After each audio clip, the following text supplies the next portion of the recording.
जय गुरुजी, शुक्राना गुरुजी, अनंतम अनंतम शुक्राना गुरुजी। गुरुजी महाराज जी के चरणों में कोटि कोटि प्रणाम और गुरुजी की प्यारी सभी संगत को जय गुरुजी। ओम नमः शिवाय, शिवजी सदा सहाय। ओम नमः शिवाय, गुरुजी सदा सहाय। संगत जी, आज का सत्संग केवल एक सत्संग नहीं है, ये आत्मा की पुकार है, दिल की सच्चाई है, गुरुजी महाराज जी की अनंत कृपा का जीवंत प्रमाण है। ये सत्संग उन सभी के लिए है जो जीवन में किसी न किसी संघर्ष, किसी न किसी अदृश्य दबाव, मानसिक बोझ या नेगेटिविटी से जूझ रहे हैं, लेकिन गुरु जी की शरण में आकर राहत, सहारा और सच्ची रोशनी उन्हें मिलती है। गुरु जी महाराज जी की महिमा ऐसी है कि अंधेरे से अंधेरी रात भी उनकी कृपा से रोशन हो जाती है। जो उनके दर पर आ जाता है वह खाली वापस नहीं लौटता। और यही इस सत्संग की शुरुआत है, एक ऐसे घर की, एक ऐसे परिवार की जिसमें अचानक अंधेरा छा गया, लेकिन गुरुजी के साथ जुड़ने के बाद किस तरह से गुरुजी ने उनके घर में खुशियां और रोशनी भर दी। संगत जी, बहुत ही प्यारा, बहुत ही सुंदर सत्संग है। संगत जी, आज का सत्संग सुन के आपके रोंगटे खड़े हो जाएंगे। तो प्लीज संगत जी, मैं आप सबसे रिक्वेस्ट करती हूँ कि सत्संग को पूरा और ध्यान से सुने, पूरी श्रद्धा भाव के साथ सुने। तो चलिए संगत जी, सत्संग को शुरू करते हैं। जय गुरुजी, शुक्राना गुरुजी, अनंतम अनंतम शुक्राना गुरुजी। जी, मेरा नाम राजीव है और आज मैं आपके साथ एक अपना बहुत ही खास सत्संग साझा करने जा रहा हूँ। वह सिर्फ एक घटना नहीं, बल्कि मेरे जीवन का सबसे बड़ा सत्य है। गुरुजी महाराज जी की अनंत कृपा की अनुभूति, उनके संरक्षण की छाया, उनकी मौज में डूबा हुआ वह सफर जिसने मुझे अंदर से बाहर तक बदल दिया। बहुत बार ऐसा होता है कि मेरे पास रोजाना अनगिनत मैसेजेस आते हैं, अंकल हमारे घर में बरकत नहीं रहती, अंकल बहुत भारीपन है, अंकल लगता है कि किसी ने कुछ कर दिया है। गुरुजी को मानते भी हैं, सत्संग भी सुनते हैं, फिर भी कोई फर्क नहीं पड़ रहा। संगत जी, ऐसे संदेश पढ़कर दिल दुखता भी है और दया भी आती है, क्योंकि इंसान वहम, डर, उलझनों और अदृश्य बोझ के बीच अनजाने ही कैद हो जाता है। कई लोग तो अपने मन में ही ऐसी गांठें बांध लेते हैं कि उन्हें खुद भी समझ नहीं आता कि असली समस्या है क्या। और मैं जानता हूं कि आज की दुनिया में ज्यादातर लोग मन ही मन इतने परेशान हैं कि थोड़ी सी भी रुकावट उन्हें तंत्र मंत्र या नजर दोष का रूप लगती है। इसलिए आज मैंने सोचा कि आपका भ्रम टूटे, आपका मन हल्का हो, आपको एक सच्चा अनुभव मिले। इसीलिए आज मैं अपना एक छोटा सा नहीं, बल्कि अत्यंत गहरा, वास्तविक और जीवन परिवर्तन करने वाला सत्संग आपके साथ साझा करता हूँ। और इसके बाद संगत जी, एक ऐसी टिप, एक ऐसा सरल मार्ग, एक ऐसी समझ दूंगा कि आपका भ्रम हमेशा के लिए टूट जाएगा, आपकी नेगेटिविटी दूर हो जाएगी और आप जान जाओगे कि कहाँ गलती हो रही है, क्या करना चाहिए और किन चीजों से हमेशा बचना चाहिए। संगत जी, मेरी जर्नी गुरुजी महाराज जी के साथ शुरू हुई 2017 में, लेकिन उससे पहले हमारा जीवन एक ऐसे अंधेरे मोड़ पर खड़ा था जहां उम्मीद की एक किरण भी दिखाई नहीं देती थी। हम उस स्थिति में थे जहां रिश्तेदारों का साथ तो दूर, उनकी छाया तक नहीं थी। घर में आया का कोई रास्ता नहीं था। पापा की नौकरी चली गई थी, वे बेरोजगार हो गए थे। मैं खुद काम की तलाश में था। छोटा भाई पढ़ाई कर रहा था, बहन की शादी हो चुकी थी और जिम्मेदारियां सर पर थी। घर में 1 रुपया आने तक का कोई साधन नहीं था। जीवन पूरी तरह से ठहर गया था और हम टूट रहे थे। लेकिन संगत जी, एक समय था ऐसा जब हमारे घर में बरकत थी। मेरे पापा जब आयुर्वेदिक दवाइयों का काम करते थे, घर फल फूल रहा था, पैसा आता था, खुशहाली आती थी। हमारे फ्रिज फल फ्रूट से भरे रहते थे, ड्राई फ्रूट रोजाना मिलता था। घर में ऐश थी, सुविधा थी, चैन था, शांति थी। लेकिन जैसे ही मेरी बहन की शादी हुई, मानो किसी बुरी नजर ने घर को घेर लिया हो। हम उसका कारण समझते नहीं थे, पर धीरे धीरे जीवन नीचे गिरने लगा। पापा की नौकरी चली गई, रिश्तेदारों का असली चेहरा दिखाई देने लगा और फिर हमें पता चला कि जिन लोगों पर हम भरोसा करते थे, उसी ने हमारे ऊपर ऐसे घटिया काम करवाया कि रोंगटे खड़े हो जाएं। ये तो आप यूट्यूब पर सुनते हैं ना कि तेरे ऊपर कुछ कर दिया, तेरी तरक्की बांध दी। अरे संगत जी, आज असली अनुभव मेरे से सुनो। हो सकता है कि आप में से कई लोग भी किसी न किसी ऐसी ही समस्या से जूझ रहे हों। आज आपको 100% जवाब मिलेगा और मैं यकीन दिलाता हूं गुरुजी महाराज आपको इस भ्रम, वहम और नेगेटिविटी से बाहर निकाल देंगे। अब बात करते हैं उस चीज की जिससे लोग सबसे ज्यादा डरते हैं, तंत्र मंत्र, नजर दोष, भूत प्रेत, बांधा वगैरह। संगत जी, ये हर किसी के साथ नहीं होता। ये तभी होता है जब किसी ने दुश्मनी हो, प्रॉपर्टी विवाद हो, कोई आपकी तरक्की से जलता हो, पुरानी रंजिशें हो, कोई आपको आगे बढ़ता देख ना पाए और ऐसे घटिया काम करते हैं, उनका भी भला कभी नहीं होता। अगर आपके जीवन में गुरुजी महाराज हैं, अगर उनके रूप में एक दिव्य शक्ति आपके घर में विराजमान है, अगर उनकी जोत जलती है, अगर उनकी कृपा आप पर है, तो कोई भी बुरी शक्ति आपके पास टिक नहीं सकती। अगर कोई आपके ऊपर कुछ करवाता भी है तो वो उल्टा वापस उसी के पास जाता है जिसने करवाया है, क्योंकि गुरुजी के होते हुए बुराई कभी टिक नहीं सकती। लेकिन उस समय हमारा समय खराब था, हम पूजा पाठ भी ठीक से नहीं करते थे, मन भी कमजोर था, और यही वजह है कि नेगेटिविटी ने हमें पकड़ लिया। फिर वही होने लगा जो ऐसे समय पर होता है, बुरे सपने, शरीर में भारीपन, सुइयां चुभने जैसा एहसास, नींद न आना, मन का डोलना, चिड़चिड़ापन, घर में कलेश, भूख एकदम से खत्म, छोटी छोटी बात पर झगड़ा, और सबसे डरावना, मन में सुसाइड करने वाले विचार। संगत जी, मैं दावे के साथ कहता हूं कि आज की दुनिया में 70 से 80% लोग इसी मानसिक नेगेटिविटी से ग्रसित हैं। बहुत से लोग समझते हैं कि किसी ने जादू टोना किया है, पर असल में उनके अपने मन का बोझ, डर और वहम ही उन्हें परेशान कर रहा होता है। लेकिन गुरुजी कहते हैं, डर के आगे मेरा नाम ले, सब ठीक हो जाएगा। और संगत जी, ये जो बातें मैं आज आपको बता रहा हूँ, ये कोई सुनी सुनाई या इंटरनेट वाली कल्पना नहीं है। ये वो चीजें हैं जो आजकल के समय में बहुत अधिक हो रही हैं, इतनी ज्यादा कि आप सोच भी नहीं सकते। क्यों? क्योंकि आज इंसान का मन छोटा हो गया है, ईर्ष्या बढ़ गई है, रिश्तों में सच्चाई खत्म हो गई है, और लोग अपने ही बंधुओं भाइयों को नुकसान पहुंचाने के लिए किसी भी हद तक उतर आते हैं। आजकल वही लोग जो आपके साथ बैठकर हंसते हैं, आपकी थाली में खाना खाते हैं, आपके घर की चाय पीते हैं, आपके बच्चों को गोद में उठाते हैं, वही अंदर से आपकी तरक्की देखकर जलते भी हैं और गिराने के तरीके भी ढूंढते हैं। ऐसे लोगों को आपको गोत्र का पता होता है, आपका नाम, आपकी जन्म तिथि, आपके कपड़े, वो सब चीजें जो कि बिना शक के घर से लेकर वो जा सकते हैं।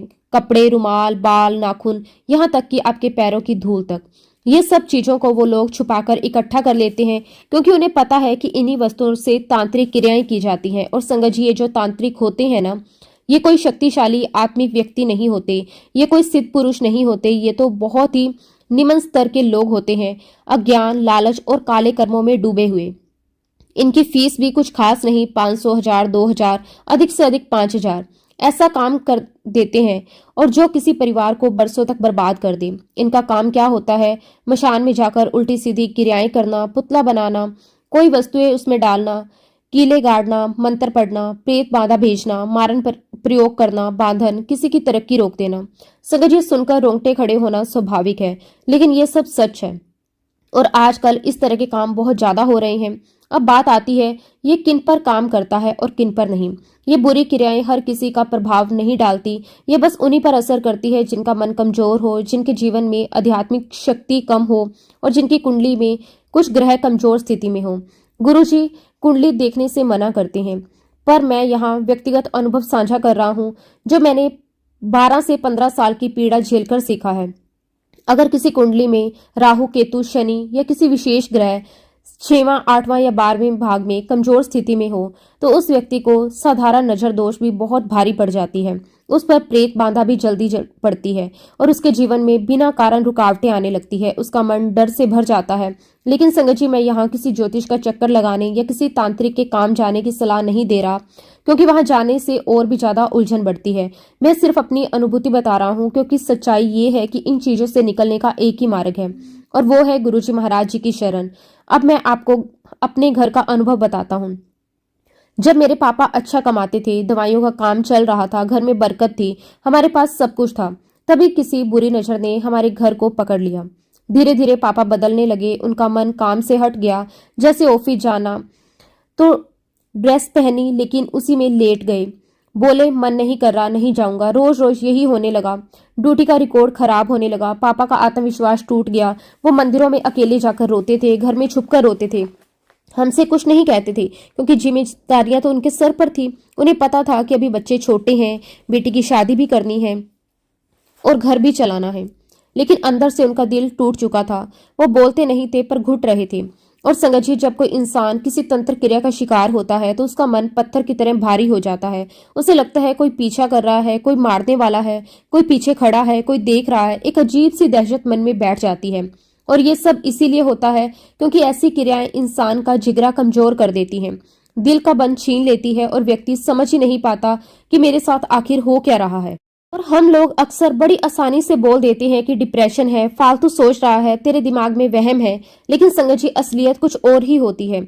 जिस पर बीतती है ना, वही उसकी गहराई समझ सकता है, उसका दर्द समझ सकता है। बाहर वाले लोग तो बस लेबल लगा लेते हैं, लेकिन अंदर ही अंदर इंसान जिस तूफान से गुजर रहा होता है वो सिर्फ खुद ही जानता है। अब संगत जी, ये जो तंत्र मंत्र, बुरी नजर, ये जो क्रियाएं होती हैं, इन सब का असर होता है ना, वो सच में ऐसा तांडव मचाता है कि इंसान अपने ही अपनों से दूर होने लगता है। ये असर अपनी सबसे पहले रिश्तों पर चोट डालता है। पति पत्नी में कलेश होना शुरू हो जाता है। बात बात पर झगड़े, तकरार, गलत फहमियां, ये सब ऐसे जम जाते हैं जैसे किसी रिश्ते पर जंग लगा दी हो। पति पत्नी को ठीक से देखेगा भी नहीं। पत्नी उसे समझाने जाएगी तो बात और भी ज्यादा बिगड़ जाएगी। फिर धीरे धीरे बच्चों के साथ भी दूरी बढ़ने लगती है। वो प्यार जो एक बाप अपने बच्चों को देता है ना, वो भी जैसे किसी ने खींचकर दूर कर दिया हो। बच्चों की हंसी, उनका खेल, उनका मासूमपन, सब कुछ उसे चिढ़ाने लगता है। ये सब संगत जी यूं ही नहीं होता। ये तंत्र मंत्र, भूत प्रेत, बाधाओं के बहुत गहरे प्रभाव के कारण होता है। फिर इंसान की दिनचर्या बिगड़ने लगती है। नहाना धोना उसके लिए किसी पहाड़ पर चढ़ने जैसा हो जाता है। वो 4-4 दिन, 8-8 दिन बिना नहाए रह सकता है, जब तक कोई जोर से बोलकर ना कहे। और जब कोई कह दे अरे नहा ले, तो वो इतना चिढ़ जाता है, इतना गुस्सा करेगा कि समझ ही नहीं आएगा कि इस छोटी सी बात पर इतना भड़क कैसे गया।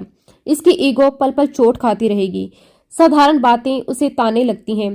कोई कुछ पूछ ले तो उसे लगता है कि दुनिया उसके खिलाफ खड़ी है। अब संगत जी, मैं आज जो बताने जा रहा हूं ना, वो मेरे अपने जीवन की सच्चाई है। मेरे घर पर जो कुछ भी हुआ, जिस दर्द से हम गुजरे, जिस अंधेरे के बीच में हम बाहर निकले, वो मैं छुपाकर नहीं रख सकता।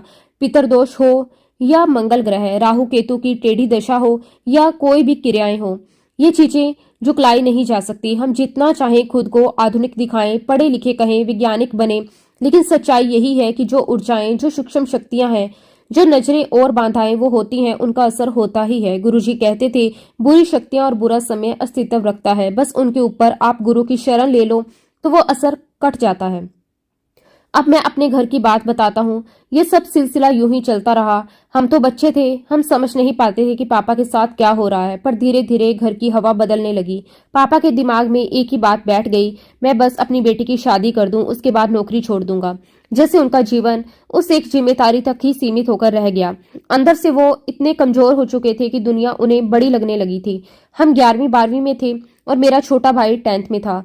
घर की जिम्मेदारियां सर पर लटकती दिखाई दे रही थी, पर पापा का मन दिन ब दिन डूबता जा रहा था।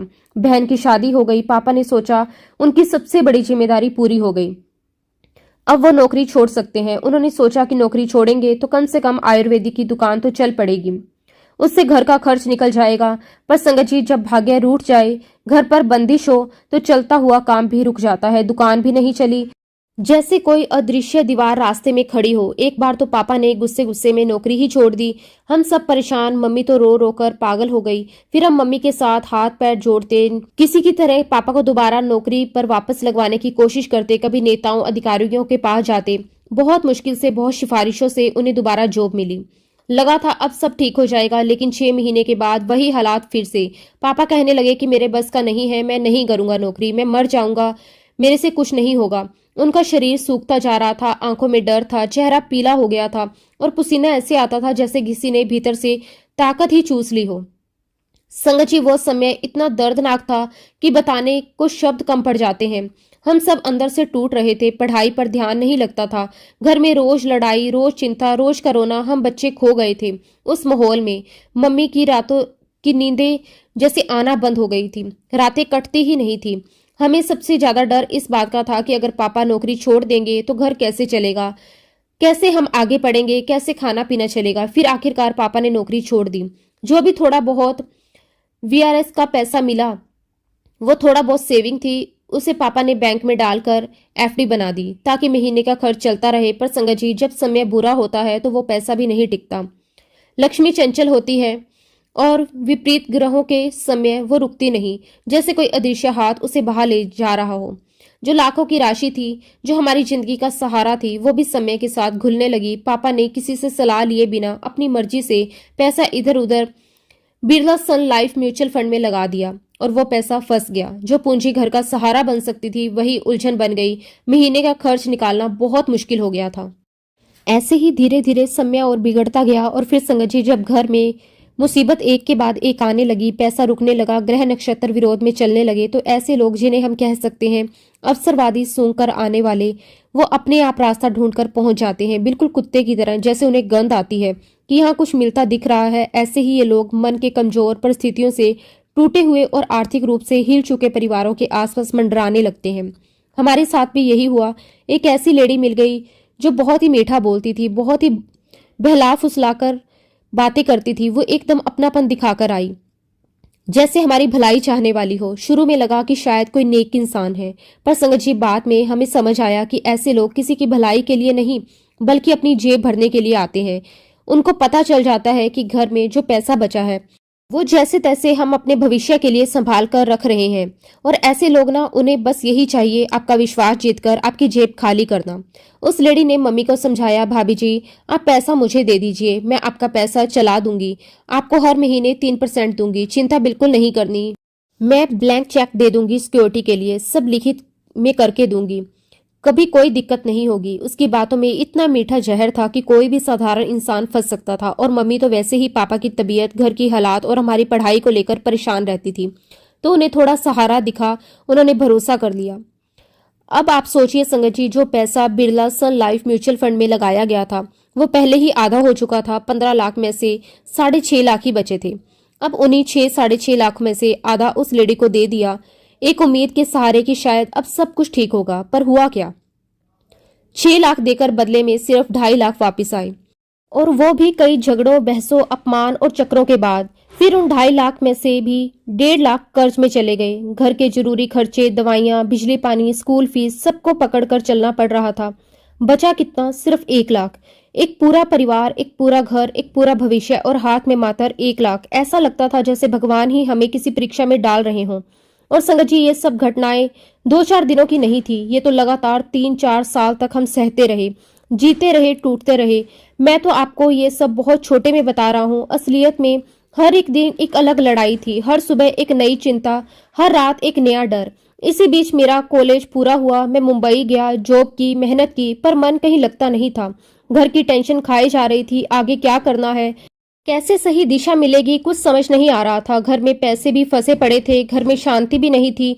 फिर उसी लेडी ने उल्टा मेरे ऊपर ही आरोप लगा दिए, बोली कि ये मुझे जान से मारने की धमकी देता है, मुझे परेशान करता है, और उसने पुलिस में भी कंप्लेंट कर दी। अब आप सोचिए, जिस परिवार पर पहले ही तंत्र मंत्र का असर, ग्रहों को बांधा, आर्थिक बर्बादी, रिश्तों की दूरी, सब एक साथ था, ऊपर से पुलिस के झंझट भी आ गए। ऐसा लगा जैसे चारों तरफ से घेरा कस चुका है। कहीं से मदद नहीं मिल रही थी, रिश्तेदार साथ नहीं दे रहे थे, कुछ तो उल्टा मजे देख रहे थे कि देखो इनके घर में क्या चल रहा है। वही पुरानी तांत्रिकों के चक्कर में मम्मी ने बहुत लगाए।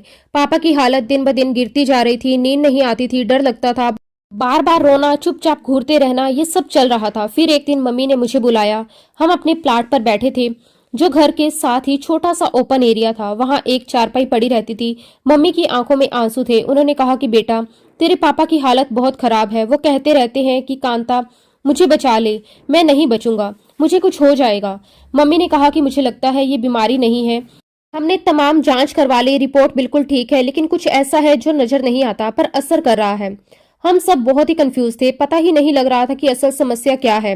कभी लगता डिप्रेशन है, कभी लगता वहम है, लेकिन असलियत कुछ और ही थी, जो हम धीरे धीरे समझने लगे। लगभग 4 से 5 साल ऐसे ही निकल गए, हम बस अंधेरे में टटोलते रहे। फिर मम्मी को याद आया कि किसी नजर वाले व्यक्ति ने मौसी को भी ठीक किया था, तो उन्होंने उसका नंबर लिया। जब आप परेशान हो, टूटे हो, रास्ता ना दिखे, तो हर उम्मीद पकड़ में आती है। हमने सोचा चलो इसे भी दिखवा लेते हैं। वो आदमी घर आया, उसने घर का कोना कोना देखा, दीवारों को, कमरों को, रसोई को, पूजा घर को, सबको देखा, और फिर बोला, आपका पूरा घर बांध रखा है हर दिशा से, नौकरी इसीलिए छूटी है, पैसा इसीलिए गया है, दिमाग इसीलिए नहीं चल रहा, और बच्चे भी क्यों परेशान है, उसकी भी वजह यही है।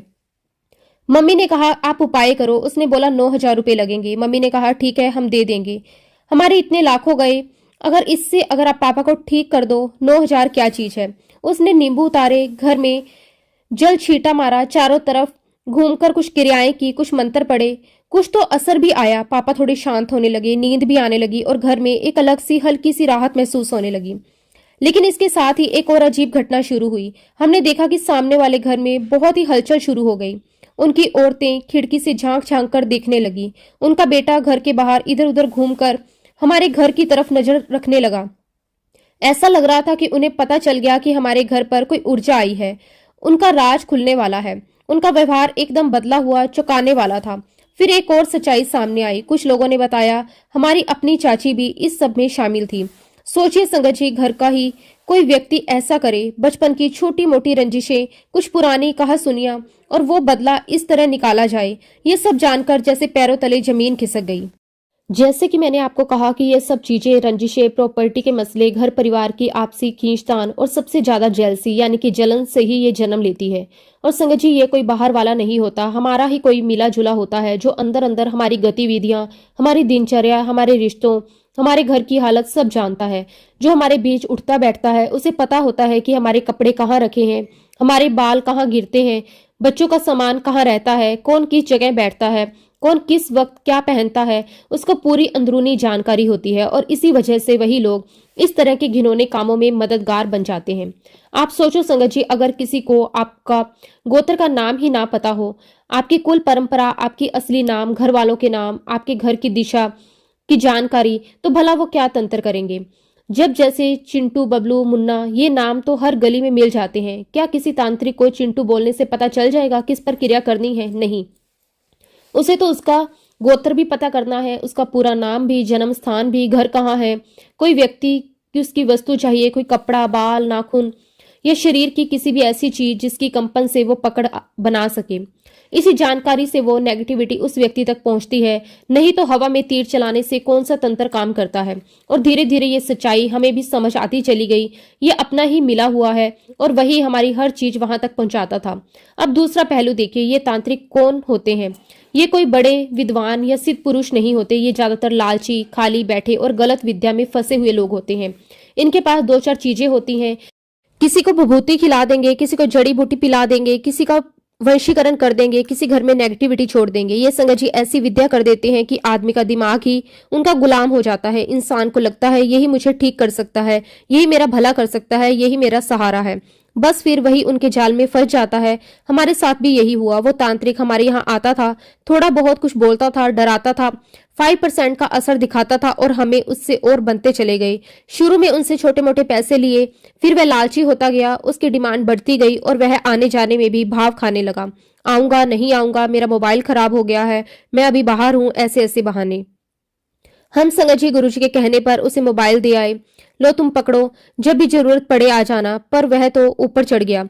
साल 1.5 साल उसने हमें खूब नचोड़ा और असल में कोई बड़ा फर्क भी नहीं पड़ रहा था। बस हम टूटते जा रहे थे, मानसिक रूप से, आर्थिक रूप से। आखिरकार हमने उसे छोड़ दिया। लेकिन जैसे ही उसे छोड़ा, चीजें और बिगड़नी शुरू हो गई।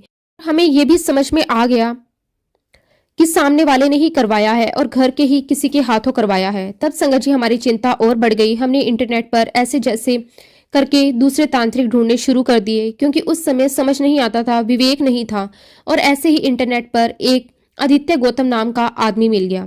उसने बात की और वो ही वही सब बताने लगा। आपके घर में बांधा है, चौखट पर बांधा लगा है, किसी चुड़ैल का साया है, पितरदोष है, पिताजी पर प्रहार है। जो भी घर में हो रहा था वह बोलता गया। सुनने में लगा कि हाँ, ये सब सही पकड़ रहा है। तो मैंने कहा ठीक है, आप ठीक कर दो। उसने कहा कि 35,000 रुपये लगेंगे, गारंटी मेरी, सब ठीक कर दूंगा। हम परेशान थे, टूटे हुए थे। हमने सोचा कि चलो यही कर देगा।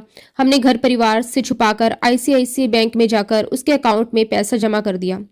फिर उसने कहा कि शनिवार को संकल्प ले लेना, अर्थात मानसिक रूप से तैयार हो जाना। तुम क्रिया करवाने वाले हो, अपनी बांधा हटवाने वाले हो और सब कुछ मेरी तरफ से हो जाएगा। अब वो कोलकाता से था। असम, कोलकाता, ये सब तो ऐसे इलाके हैं संगत जी जहां पर इस तरह की विद्या, ये तंत्र विद्या, ये घिरौनी क्रियाएं पीढ़ियों से चली आ रही हैं। इन जगहों पर ये लोग खुले आम भी करते हैं और छुपकर भी, जैसे वहां कोई बड़ी बात ही ना हो। और हमने जैसे तैसे करके उसके कहे अनुसार पान का पत्ता, 11 गुड़, जो भी उसने संकल्प की सामग्री बताई थी, सब ले आए। उसने बोला कि आप मुझे पूजा करने की अनुमति दें, संकल्प लें। तो उस समय हम इतने भयभीत और टूट चुके थे कि हमने ये सब भी कर लिया। फिर उसने बोला कि अब तुम 1.25 महीना कुछ मीठा मत खाना, ब्रह्मचार्य का पालन करना, ये मत करना, वो मत करना। मैं हर रोज तुम्हारी पूजा करूंगा, तुम्हारे ऊपर जो भी है उसे हटाने का प्रयास करूंगा। हमारे घर में वैसे भी नॉनवेज, दारू कुछ नहीं चलता था, तो उस हिस्से में हमें परेशानी नहीं हुई। अब संगत जी मैं तो खुद पूजा पाठ करता था, हनुमान चालीसा, दुर्गा कवच, विभिन्न मंत्र जाप, बहुत कुछ करता था। लेकिन मैं आपको आज अनुभव से बता रहा हूँ, सिर्फ पाठ से ये चीज थोड़े समय के लिए इधर उधर होती है पर वापस लौट आती है, क्योंकि असल में आप डर में फंसे रहते हो और डर के कंपन से वो चीज फिर वापस आपके पास आ जाती है। 5 मिनट राहत मिलती है, फिर वही सर पर आकर बैठ जाती है। उस आदमी ने कहा कि तुम अपना जो करते हो वो करते रहो, और मुझे तो पता ही नहीं था कि ये आदमी कितना बड़ा अघोरी है। मैं तो समझ रहा था कि सामान्य कोई तांत्रिक होगा, लेकिन बाद में समझ आया कि ये तो बेहद गहरे स्तर पर अघोरी था। उसने क्या करा, जो चीजें हमारे घर में पहले छुपी हुई थी उनको उसने ओपन कर दिया। अर्थात जो भी नेगेटिविटी थी जिसका हमें केवल अनुभव होता था, दिखती नहीं थी, उसने उसे जागृत कर दिया। अब देखो संगत जी, मैं पाठ करके जैसे ही उठा, मेरे सामने जो दृश्य आया वो मैं आज भी याद नहीं करना चाहता, पर आपके सामने सच्चाई रखना चाहता हूं। मेरे आंखों के सामने बिल्कुल स्पष्ट एक आकृति, एक छाया, एक ऐसी नेगेटिव इकाई जिसे आप चुड़ैल कह लो, कोई प्रेत कह लो, कोई आत्मा कह लो, कुछ भी नाम दे लो, वो मेरे सामने खड़ी थी। उसकी आंखें, उसके मैले कुचैले कपड़े, उसका कद, उसकी उपस्थिति इतनी भयानक थी कि मेरे रोंगटे खड़े हो गए। उस समय ठंड थी, बारिश हो रही थी, बिजली कड़क रही थी, और उसी माहौल में वो सब ओपन हो गया था। उसने उससे पर्दा हटाया और सब कुछ दिखने लगा। अब हम और भी ज्यादा डर गए। हमें रोने की आवाजें सुनाई देने लगी। ऐसा महसूस होने लगा जैसे हमारा पलंग नीचे से कोई उठा रहा हो, हल्का हल्का ऊपर उठता है। रात में ऐसे लगता कोई हमें देख रहा है। अंधेरे कोने में कोई खड़ा है। पायल की छन छन की आवाजें, दीवारों पर खटखट, गलियाने में किसी के चलने का एहसास, सब कुछ हमें होने लगा। अब हमें पूरा यकीन हो गया था कि घर में कोई भारी नेगेटिविटी है, जो अब हमें दिखाई और सुनाई भी देने लगी है। और वो आदमी कह रहा था ये कि मैंने ओपन कर दी है, अब मैं इसे खत्म कर रहा हूं। हमने सोचा कि चलो ठीक है, कम से कम अब समझ तो आ गया कि है क्या। पर वो जो महीना, 1.5 महीना, 2 महीने जितना भी उसने काम किया, उससे एक बात साफ होती गई कि हमारे घर में सचमुच कुछ था। दूसरा, सामने वाले जिन्होंने ये करवाया था वो बीमार पड़ने लगे, डॉक्टर हॉस्पिटल के चक्कर लगाने लगे। ये हमें साफ साफ संकेत मिला कि क्रिया वहीं से हो रही थी। लेकिन वो भी आदमी लालची निकला। कहने लगा कि मैं राजधानी से आऊंगा, मेरा टिकट करवाओ, ये लगेगा वो लगेगा, मैंने ये कर दिया वो कर दिया, मैंने रक्षा कवच बांध दिया। मतलब जो जितना डरता है उसे उतना ही नचाया जाता है। हम तो पैसों के मामले में वैसे भी कमजोर थे, तो हमें लगता था कि अगर ये कल को 20 से 30 हजार मांग लेगा तो हम कहाँ से देंगे। लेकिन डर से इंसान फंस जाता है। हमने दुनिया भर के मंत्र किए, हनुमान जी का प्रेतनाशक, डाबर शाबर, वैदिक मंत्र, हनुमान चालीसा, जो कुछ भी सुनने में आया, जो कुछ भी किसी ने बताया, सब कुछ किया। हम 2-2 घंटे, 1.5-1.5 घंटे पूजा करते रहते थे। और सच कहूं, उन्हीं पूजाओं ने हमें बचाया हुआ था, नहीं तो सच में हमारी फोटो दीवारों पर टंगी होती। हमने उससे भी पीछा छुड़ाया, लेकिन उसने कुछ बातें ऐसी बताई जो सही निकली, और इसी वजह से हम उस चक्रव्यूह में फंसते चले गए। आखिरकार हमने कहा कि बस अब नहीं। फिर हमने सोचा कि दिमाग से इन सब चीजों को निकालो, पाठ पूजा करो और अपने काम धंधे पर ध्यान दो। ये सब तो लालची लोग हैं, ये अपने सगे नहीं हैं। ये जब भी अपने इनसे कुछ बोलेंगे, ये सिर्फ और सिर्फ पैसों की ही डिमांड करेंगे। ना इन्हें आपकी तकलीफ से मतलब है, ना आपके घर के हालात से। इनको तो बस लगता है कि ये लोग परेशान हैं, डर में हैं, इन्हें नचाने का ही सही समय है। और सबसे बड़ा दर्द क्या होता है, जब ये सब बाहर वाले नहीं बल्कि कभी कभी अपने ही रिश्तेदार, अपने ही जान पहचान वाले लोग कर जाते हैं। आप बोलो तो बुरा मान जाएंगे, मदद मांगो तो पैसे मांगेंगे, अगर आप ना दो तो आंखें फेर लेंगे। इसी गुत्थी में, इसी भारी माहौल में मैं अपनी नौकरी करने लगा। मुंबई चला गया, नया शहर, नए लोग, नई भागदौड़, और ऊपर से घर की इन अदृश्य परेशानियों का बोझ मेरे सर पर बैठा हुआ था। फिर मेरी शादी हो गई। शादी के बाद जब इंसान नया परिवार जोड़ता है, नई जिम्मेदारियां आती हैं, तो थोड़ा लगता है कि शायद अब कुछ सुधर जाएगा। लेकिन संगत जी, मन के अंदर जो घाव होते हैं वो अपने आप नहीं भरते। कई बार रात को नींद नहीं आती थी। घर वाले कैसे होंगे, पापा मम्मी, घर का माहौल। मेरे ससुराल वाले भी भले लोग थे, कहीं जाते थे तो मुझे साथ ले जाते थे। एक दिन मैंने उनके घर के बुजुर्गों से अपनी परेशानी शेयर करी। हमारे घर में ऐसा ऐसा होता है, कुछ दिखता है, कुछ महसूस होता है, कोई नेगेटिव चीज घूमती रहती है। उन्होंने सुना और तुरंत बोले, चलो हम तुम्हें उज्जैन ले चलते हैं। उज्जैन एक महान शक्तिपीठ है। हमको भी उम्मीद जगी, सोचा शायद इस बार कहीं राहत मिलेगी। वहां भी एक बाबा मिले, उन्होंने भी वही बताया, हाँ आपके घर पर नेगेटिविटी है, भारी है, ये जो है 7 पुश्तों को बिगाड़ने आई है, ये आपको बर्बाद करने आई है। उनकी बातों से लगता था कि सब सच कह रहे हैं, क्योंकि जो लक्षण थे वो हर जगह वही निकल कर आ रहे थे। वो पैसे नहीं लेते थे, इसलिए मन को लगा कि चलो ये शायद सच्चे हों। क्योंकि ज्यादातर तो पैसे के भूखे बैठे हैं। उन्होंने कहा ये करो वो करो, मेरे नाम का ये सामान रख कर आओ, मैं नींबू में उतार रहा हूँ, इसे हनुमान जी के मंदिर में रखना, घर की ये चीजें वहां उतार कर रख देना। और संगत जी धीरे धीरे उन्होंने भी धागे डोरे ताबीज मनके इतनी चीजें बनवाना शुरू कर दी मेरे और मेरे परिवार के गले में। ताबीजों का पूरा जैसे बोझ लटका रहता था, शरीर पर धागे, कमर पर ताबीज, गले में काले लाल डोरे, इतना सब पहनकर लगता था कि जैसे हम सामान्य इंसान नहीं, कोई चलती फिरती प्रयोगशाला बन गए हों। वो भी 2-4 साल हमें ऐसे ही घुमाता रहा। हर बार कहता ये प्रोटेक्शन है, आ जाते रहो, ताबीज बनवाते रहो, नवरात्रि में स्पेशल करना पड़ेगा। 2 नवरात्रि जब आती हैं तो वहां इतनी भीड़ होती है कि लगता है जैसे पूरा शहर उमड़ आया हो। यही भीड़, यही वातावरण लोगों की अंधी आस्था का फायदा उठाने का सबसे बड़ा मंच बन जाता है। हमारी हालत ये कि हमारा घर पैसों से खाली होता जा रहा था और हम मानसिक रूप से खाली। हमारी जेब से लाखों निकल गए और घर की हालत पहले से भी बदतर होती चली गई। रिश्तेदार हंसने लगे, ये लोग तो बस पूजा पाठ ही करते रहते हैं, इनको तो हर चीज में भूत दिखता है। पर उनको क्या पता है कि हम पर क्या बीत रही थी। इसके साथ होता है वो केवल वही जानता है। जो बाहर हंसते हैं वो भीतर के जख्म कभी समझ नहीं सकते। अब साल 2012 से लेकर 2017 तक ये पूरा कालखंड हमारे लिए जैसे अंधेरी रात थी। और फिर 2017 में हमें गुरुजी मिल गए। गुरुजी मिलने के बाद लगा चलो मरता क्या नहीं करता, इनसे भी मिल लेते हैं, क्योंकि उसके पहले तो सारे बाबा सारे तांत्रिक सबने धोखा ही दिया था। कोई समाधान नहीं मिला था। तो मन में शंका भी थी, उम्मीद भी। मैं तो वैसे भी पाठ पूजा करने वाला था। एक बार एक सत्संग में गया। सत्संग में 1.5 घंटा शब्द चला, मंत्र जाप हुआ, आरती हुई। मैं बैठा, माथा टेक कर वापिस आ गया। आंटी ने पूछा अच्छा नहीं लगा? मैं बोला नहीं, आया तो था पर यूं ही इनका मान रखने के लिए। उन्होंने कहा कि नहीं भैया, आपको आना है, बैठना है, लंगर खाना है, चाय प्रसाद जल प्रसाद लेना है, इधर से भागना नहीं है। मैंने कहा कि ठीक है भाभी, अगली बार पूरा बैठूंगा। अगली बार गया, लंगर खाकर आया। फिर भाभी बोली पूरा सत्संग बैठना होता है, गुरुजी का वेलकम, शब्द शब्द गुरबानी, सबका अपना महत्व है। अब क्या था संगत जी, 1.5 घंटा बैठना मेरे लिए बहुत मुश्किल था, क्योंकि मेरे ऊपर शब्द चढ़ते ही नहीं थे। मैं अपनी ही दुनिया में खोया रहता था। लेकिन आंटी का मान रखता था। मैं बैठ गया और तीसरी बार चौथी बार जब गया तो मैं गुरुजी की फोटो को देख रहा था। मेरा मन अपने आप दुर्गा मंत्र जपने लगा और उसी समय गुरुजी के स्वरूप को देखकर मुझे ऐसा लगा जैसे स्वरूप कुछ बात कर रहा है। संगत जी, जब मैंने चौथे सत्संग के बाद ये सब अनुभव करना शुरू किया तो मेरी समझ में आने लगा कि शायद ये कोई सामान्य बात नहीं है। फिर जो अगला अनुभव हुआ वो तो मेरा पूरा जीवन यात्रा को ही बदल देने वाला था। जब मैं आपको वो हिस्सा बताना चाहता हूँ संगत जी, ऐसा लगा जैसे गुरुजी महाराज सीधे मेरे भीतर बोल रहे हों। मैं चुपचाप बैठा हुआ था कहीं भीड़ में सबसे पीछे, ताकि कोई मुझे देख भी ना ले, कोई मुझे कुछ कह ना दे। मैं बस गुरुजी के स्वरूप को देख रहा था और अपने मन में माँ दुर्गा का मंत्र जाप कर रहा था। और तभी अचानक ऐसा लगा जैसे गुरुजी का स्वरूप मेरी तरफ देख रहा है, जैसे कोई मौन संवाद हो रहा है, जैसे कोई तस्वीर नहीं बल्कि कोई जीवंत आत्मा मेरे सामने बैठी है। मुझे तो पहले लगा कि शायद मुझे भ्रम हो रहा है। इतने साल की जो परेशानियां, नेगेटिविटी, डर, अविश्वास, सारी मानसिक थकान मिलकर मेरे दिमाग के साथ खेल रही होंगी।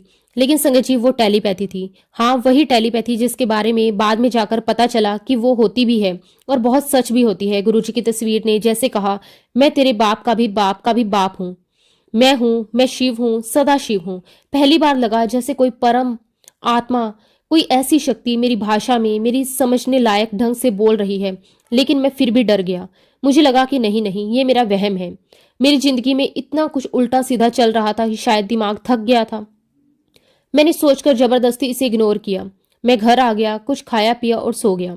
और संगत जी, वही रात मेरे जीवन की सबसे पवित्र रात बन गई। मैं सोया ही था कि अचानक सपने में एक दिव्य दृश्य उभरने लगा।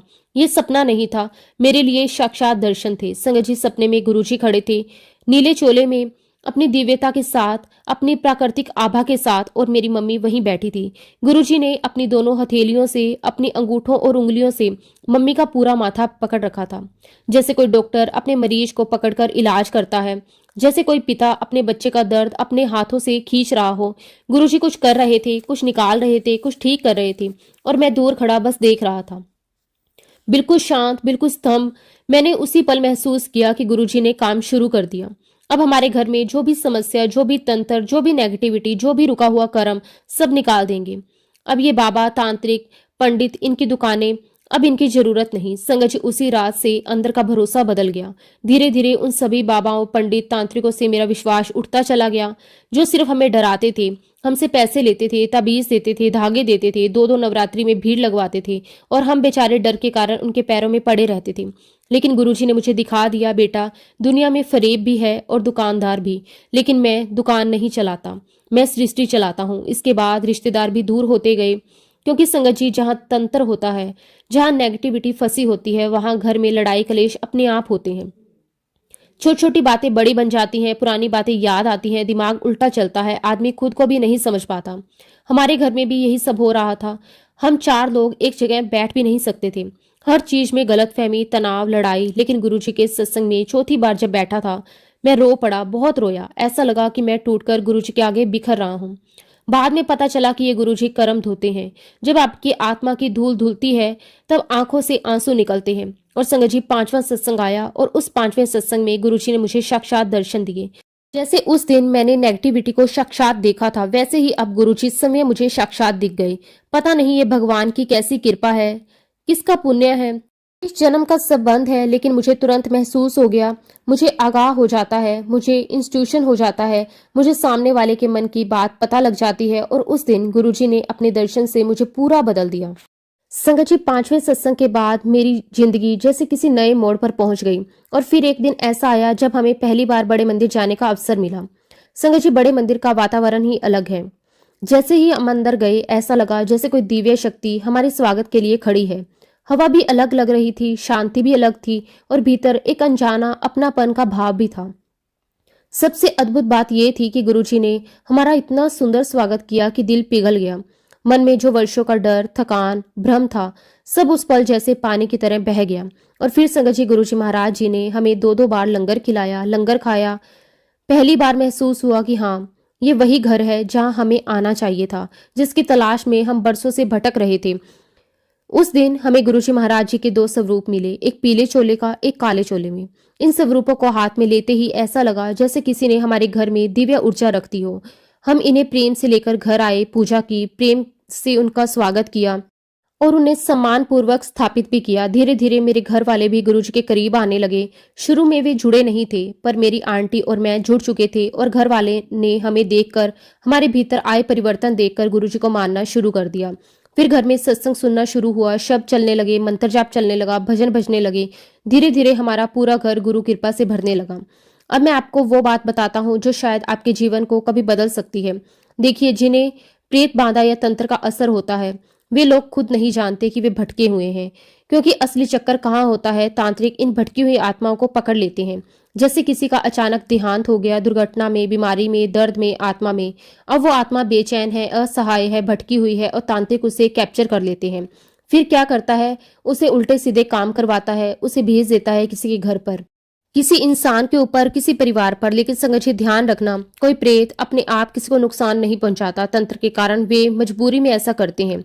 जो प्रेत फंसता है वो हमेशा रो रहा होता है, चीख रहा होता है, मुक्ति चाहता है। उसे पता होता है कि ये व्यक्ति अच्छा है, ये मुझे मुक्ति दिला सकता है, लेकिन तांत्रिक का बंधन उसे गलत दिशा में धकेल लेता है। और सबसे दर्दनाक बात यह है कि तांत्रिक पहले आपकी कुल देवी को बांधता है, फिर आपके पितरों को बांधता है और फिर आप पर नकारात्मक शक्ति छोड़ता है, क्योंकि यदि वह सीधे छोड़ दे तो आपकी कुल देवी और आपके पितर आपकी रक्षा कर लेते। और संगत जी, ऐसा ही हमारे साथ हुआ। हमारे घर में जो भी समस्या थी, जो भी उल्ट पुलट था, वो सब ऐसे ही बंधनों का परिणाम था। जब ऐसे भटकी हुई आत्मा किसी पर होती है तो वही दर्द, वही बीमारी, वही थकान, वही विचार उसी व्यक्ति में आ जाते हैं। जैसे कोई हार्ट अटैक से मरा हो तो आपको हार्ट में पेन, कोई माइग्रेन से गया है तो आपको माइग्रेन, कोई डर, बेचैनी, सुसाइड भावना से भरा हुआ है तो वही भावनाएं आपके अंदर। वो आत्मा मजबूर है, रो रही है, आपके भीतर से निकलने की कोशिश करती है। संगत जी, जब गुरुजी महाराज हमारे जीवन में आए तो सबसे पहले उन्होंने साफ किया अंदर की गंदगी, बाहर की परेशानियां, तंत्र के असर, पितर दोष, डर, भ्रम सब धीरे धीरे खत्म होने लगा। सबसे पहले गुरुजी महाराज जी ने हमारे पैसों की तंगी बंद की। जो पैसा हम बेकार के तांत्रिकों को दे रहे थे वो सब रुक गया। फिर धीरे धीरे घर में बरकत आने लगी। जो हम पाई पाई के लिए तरसते थे, आज वही घर गुरुजी की कृपा से लाखों में खेलने लगा है।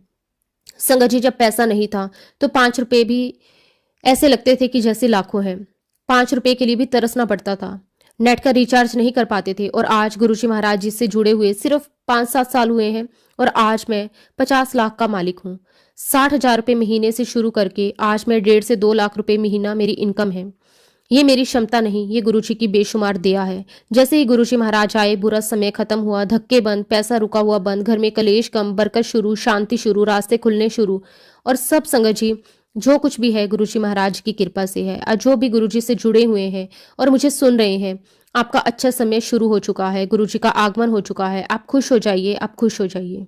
तो जी, मैं आप सबको एक बहुत ही गहरी बात बताना चाहता हूँ। देखो, जिंदगी में एक ऐसा समय आता है जब आपका आध्यात्मिक समय शुरू होता है, जब ईश्वर, जब गुरु आपको अपनी ओर खींचना शुरू कर देते हैं और जब गुरु आपके जीवन में प्रवेश कर लेते हैं, समझ लीजिए उस दिन से आपकी किस्मत, आपकी दिशा, आपके दिन बदलने शुरू हो जाते हैं।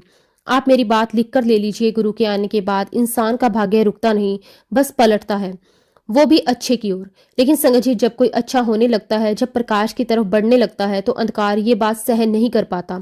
जैसे ही गुरुजी से जुड़ना शुरू किया, सत्संग जाने लगे, तो वही पुरानी नेगेटिव शक्तियां जो कभी हमारे आसपास, हमारे घर में, हमारी ऊर्जा में फंसी हुई थी, वो हमें रोकने लग जाती है।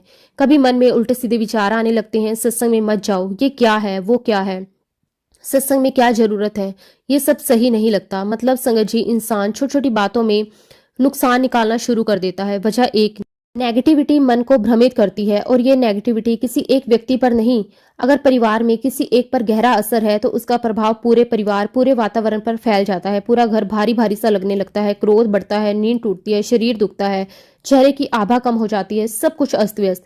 लेकिन जैसे ही गुरु जी की शरण में आए, संगत सत्संग में जुड़े, मंत्र जाप शुरू किया, धीरे धीरे वो पुरानी नेगेटिव शक्तियां कमजोर पड़ने लगी। जो तांत्रिक के चुंगल में अटकी हुई ऊर्जा थी, वह अब गुरुजी की शरण में आकर रोने लगी, छूटने लगी, मुक्ति मांगने लगी। गुरुजी की रोशनी में अंधकार टिकता कहाँ है संगत जी। धीरे धीरे रास्ते हमारे लिए भी खुलने लगे, उसकी मुक्ति का मार्ग भी साफ होता गया। मतलब ये, जब आपका समय बदलता है तो सामने रास्ते अपने आप खुलने लगते हैं। इसी बीच मेरे सामने कुछ अच्छे वीडियोस भी आने लगे।